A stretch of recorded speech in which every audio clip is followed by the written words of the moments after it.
അമ്പും വില്ലും തയ്യാറാക്കിയിട്ട് ഇബ്രാഹിം നബിയെ കൈകാല് കെട്ടിയിട്ട് അതിന്റെ മുകളിൽ കയറ്റി നിർത്തിയിരിക്കുകയാ, ഇങ്ങനെ എയ്തു വിടുന്നതിന് വേണ്ടി.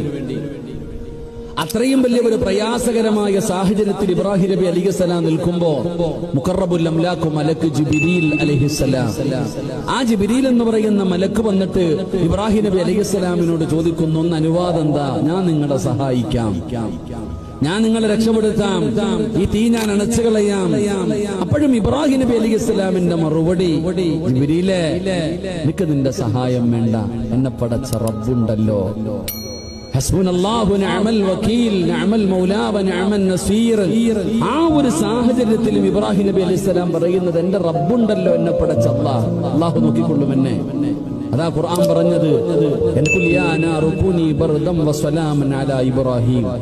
40 ദിവസം കഴിഞ്ഞ് വരുമ്പോ ശരീരത്തിൽ ഒരു രോമം പോലും കരിയാതെ എഴുന്നേറ്റ് വന്നിടോ.